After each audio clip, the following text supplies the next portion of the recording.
قەسیدە شێعری دیرۆکی شارباژێر.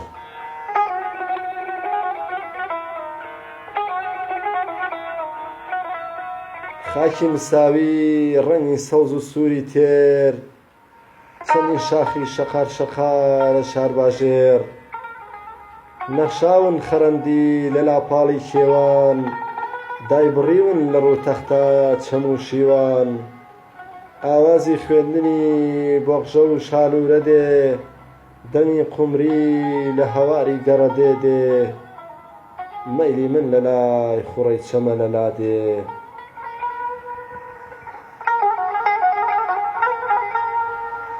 من شارباژێرم چەندە جوانە ئەڵقەی دەورم، ماوەتە کوێستانی ڕۆژاوای باکوورم، شارە حەیاتەکە ڕۆژاوای باشوورم، لە خوارمن تەخت وەستاوە شارە زورم، لە سوورداشی خۆرنشینم دەیشەعرێنم، لە خۆرەڵاتی منە شاری پێنجوێنم. من شارباژێرم چەندە جوانە ئەڵقەی دەورم، ڕەشەکانی و سپیدارە و گردە زوبێرم، چۆخماخە و خەمزە گاپێڵۆن و مالومە، باسنێ و مەروێ دۆڵبێشک وڵاخلوومە، یۆڵە و شارستێن سیتەک لەگەڵ گەورە دێ، مێوڵاکە ئەو سەرچنارەی شێخ لەتیف نۆدێ، نۆڕک و شیوە کەڵ تا دێ بەرەو ژێر، چەند سەخت هەڵکشاوە بەرەو قەڵاتێ. لە شارباژێری من سەرای چوارتا یادگاری شارستانی، کۆلێژی سەربازی لەولا و تێلازادی، تونێلی ئەزمەر بەنداوی هەرمن و زەلانی، جێ ڕەشبەڵەکە لە تەک چنارەکەی چوارتا، ساڕێژی زامی بۆ ئینگلیز جێی بردومانی، پەرکی لۆگۆی باژێرە شێوەی گزگیلە، گۆیژە و چوارتا هەیانە دووبناوی لە، حەوت ڕۆژ و شەو حەوت ماڵی گوندە خنجیلە، حاجی و خەجێ لەگەڵ فاتیلە و قەویلە، تۆماریان بنیات ناوە بەدەهۆڵ و زۆر ناوە، چۆپی و هەڵپەڕکێ گەرمە شایی بناوی لەی ناوە.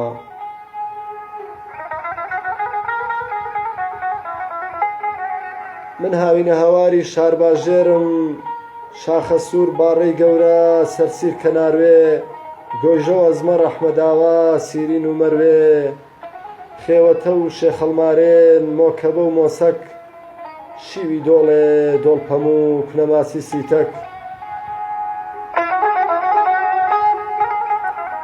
کوێڕەنگ واژە و سنگێ چۆمان و سیرێ، تەگەران و پارەزان هەر لەگەڵ بیورێ. شوێنەواری شارباژێرم نەجیب و عەجیب لەم هەموو شوێنەوارە، کۆلکەی کەلی دارچاکی کۆنە هەوارە، گردی نەگژە قەڵای سرچۆک ڕەش خەڵاتە، لەگەڵ گردی حەمەسووری ئاوە کورتە،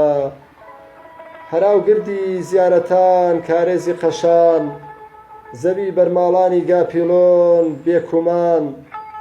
ئەشکەوتی مزناو گردی کۆنی کوڕەداوێ، پێشمەرگە و گوڵ نەبێ هیچیان پێناوێ.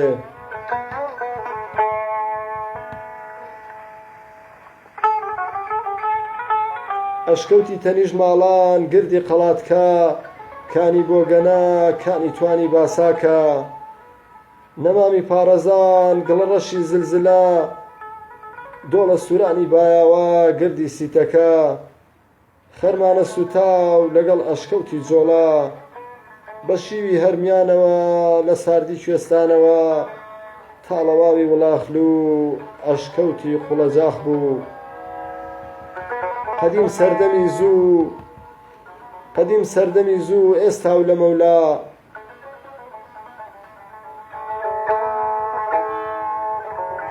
شارباژێرەکەم لە چەپ سلێمانی لە ڕاست پێنجوێن سەرە و ژوور، ئەڵقەی نێوان پشدەر و دەشتی شارە زوور، وەک پەردە لە بەینی کوردستان و ئێران، ڕێی لەشکری ئیسلام و سەفەوی و عوسمان، سەنتەری قەزای شارباژێر چوارتایەتی، سیوەیلیش بەفر میوانی ئەستانیەتی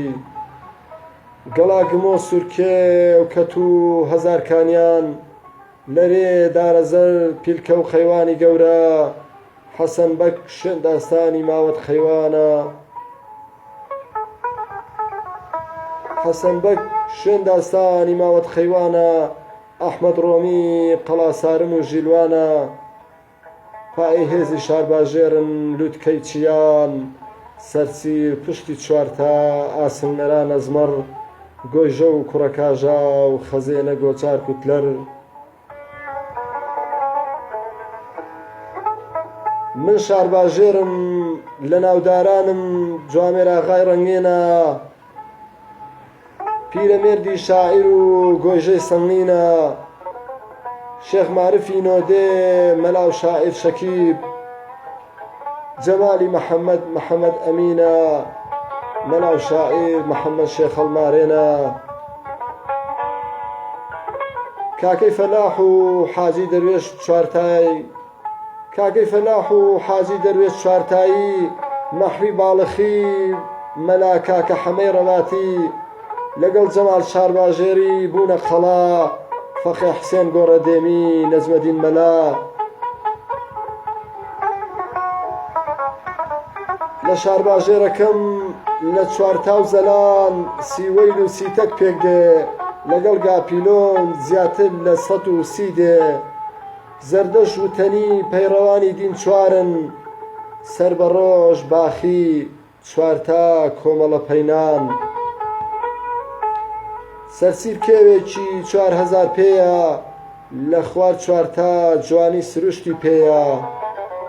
ساڵی 27 چوارتا دروست کرا لە شەڕی ئێران عێراق ڕاگوێزرا لە 29 تەنها 30 ماڵ بوو شاخی سەر و خوار و نەخشەی کەمال بوو سێ گەڕەکی دێرین کۆن و کەل بوو سیوەی لە ئەستێرەی ئاسمانی شارباژێرە هەواری جوانی گەلاوێژی پرشنگ زێرە سیتەک سێتاک سێبرا گەلە گوردی بانە ئێستا بووکی تاکە لە ژوور شاری بابانە کوڕە دوگمە بوو دێ کۆنیان دەوت زەلان دەشت بەڕوەکی زەل دزەیی دەستی ئاوەدان دەرگای دۆڵی جەعف و سلێمانیە گاپیلۆن لەگەڵ خەیوان ناوی کۆنیەتی قاپیلۆن لە شەستەکان 400 کەس و تاڵەبانی لە شەستەکان 400 کەس و تاڵەبانی بۆ زێدەی 35 شەهیدە کەناروێ بۆ زێدی 35 شەهیدە کەناروێ لە ئامێزی باسنێەوە بەخێرهانی وەک هەمیشە بۆ شۆڕش چوو بوون بە گەرمی گەورە و بچووکی قەیوان دوو دێیە ئەم بۆ گاپیلۆن ئەو سەربەسیتەکە بەواتای ڕێزمان لە وەرگایەکە ئەهلەکەی شەیدای سەربەستیەکە لە ماڵەی شێخ قادر شاهێدن کە قەیوان بەناتەبا بۆی دانرا بناخە و بنیات نامەکانی شۆڕش دەڵێن 101 ڕۆژ پێشمەرگە عەسکەری وەستان لاشتا حەوت لە شەڕی داستانەکەی قەیوان ماوەت لەنێو جەرگەی شارباژێردا قەلاچۆلان قزڵجیەکان خوارگردەکەی بەردەخستلان چەند گەڕەکێکن لەگەڵ تەکیەی دەروێشان گومەزان دەرگەزێن لە پاڵگردی گێلاسان قەت لەبیر ناکرێ جێی کەڵە پیا و کەسان جێگای ئارامگەی نەمرانن گردەکانی لەنێو جەرگەی شارباژێردا قەلاچۆلان لە ئەنکەی شۆڕشی پێشمەرگە مەردەکانی جێل ئەس و بەردەقسڵان لەگەڵ ئەشکەوتان قەیەغەی میری کەلا ئەحمەد گردی قەبران گردی شێ حەسەن تەقڵچیان لۆتیان حەیتان لێیان دەدا تەپڵی و مەترسی و خەتەران دیرۆکی خانوەکانی میرانی بابان لە خوار چەمی سێپردەکەی قەلاچۆلان دەڵێ 120 ساڵ بوو قەلاچۆلان مەڵبەند بوو بۆ حوکمی میرنشینی بابان محمود مەسرەف سەرۆکوەزیرانی بابان کە 32 ساڵ بوو سلێمانی تەمەنی بنیاتی لای مستەڕیکی گەڕیدەی ئەوروپی وتی گوێستنەوەی حوکمی بابان و پایتەختی لە قەلاچۆلانەوە بۆ سلێمانی لە ئیبراهیم پاشای سلێمان پاشا بوونیەتی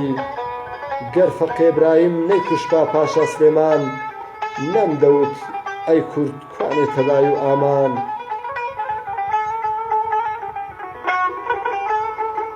گوندی وەڕازی بێنازی لە دەست قازی نادادوەری جانەوەر ڕابوون نەبوون ڕازی بەناوی سەردانی شێخ ئاغای پشدەرێ بەناوی سەردانی شێخ ئاغای پشدەرێ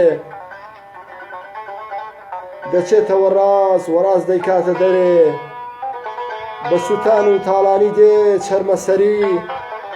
دایان لە بەرۆکی ئەهلی دێ بە زۆرداری ناسنامەی جوامێری بەخشی بە کورتپەروەری